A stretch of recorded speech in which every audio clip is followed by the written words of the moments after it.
ဒေါသကြီးတဲ့ဒိတ်တာရာနဲ့ပြောင်းဆက်ဆက်ထိုးပြီးကသုံးမျိုးဖမ်းဖို့အတွက်ထွက်လာကြတာဖြစ်ပြီးထိုဘီကဒဏ်ကိုစားဖို့လုပ်တဲ့အချိန်ဒိတ်တာရာကသူ့ရဲ့မျက်နှာကိုမိမ့်နေတာကြောင့်တိကျအောင်စိုက်ကြည့်နေပါတယ်။ဒါပေမဲ့လည်းထိုဘီကဟိုဘက်လက်စားလိုက်ပြီးနောက်ဒဏ်ကိုဆိုင်ရဲ့ချင်းသေးခွေထုံးတဲ့အယုတ်ကဒိတ်တာရာရဲ့ရှုံးရုံတဲ့တူကြောင်ပြောပါတယ်။ပြီးရဲ့နောက်မဟုတ်မှလွယ်ရောဒိတ်တာရာကသူများလက်ရခိုးထားတာများလားဆိုပြီးအာသွားချောင်းလိုက်တဲ့အတွက်အသက်မခံရခင်ခြေထောက်မှာဘိန်းတက်ပြီးပြေးပေးမယ်လေဒိတ်တာရာရဲ့အမှုပညာစစ်စစ်လေးကိုခံစားလိုက်ရပါတယ်။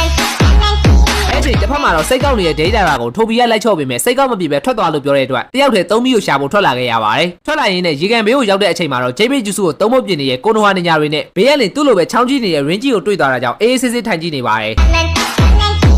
ပြီးရင်နောက်ရေကန်ထဲကိုဘုံတွေပစ်ချလိုက်တဲ့အတွက်သူတို့ရှေ့မှာသုံးပြီးရပေါ်လာခဲ့ပြီးဒိတ်တာရာကထိုဘီကိုဖမ်းဖို့တာဝန်ပေးလိုက်ပါတယ်။ဒါပေမဲ့ပတ်ပြင်းနေရင်ဒီတာဝန်ကိုကီဆာမဲကိုပေးတင်တာလို့အော်ပြောနေရင်တိုင်ပတ်နေရကြောင်းဒိတ်တာရာကပဲဝင်ကူညီလိုက်ရပါတယ်။အဲ့လိုနဲ့ပဲဒိတ်တာရာနဲ့ဘာလို့လိုက်မှမသိတဲ့ထိုဘီကြောင့်ပက်လက်လန်သွားတဲ့သုံးပြီးအပေါ်မှာထုံးစံတိုင်းသူ့ကြောင့်ငါးကြောင့်နဲ့စကားများနေကြရင်အာကာဆုကီအဖွဲ့ဝင်ဖြစ်လာရင်စကားတွေအများကြီးမပြောပဲခက်လန်းလန်းနေရမယ်လို့ဒိတ်တာရာကတင်ပေးနေပါတယ်။ပြောနေရင်ပဲထိုဘီကဒိတ်တာရာကိုစကားများတယ်လို့စလိုက်ကြကြောင်းထပ်ပြီးဖောက်ခွဲခံလိုက်ရပါတယ်။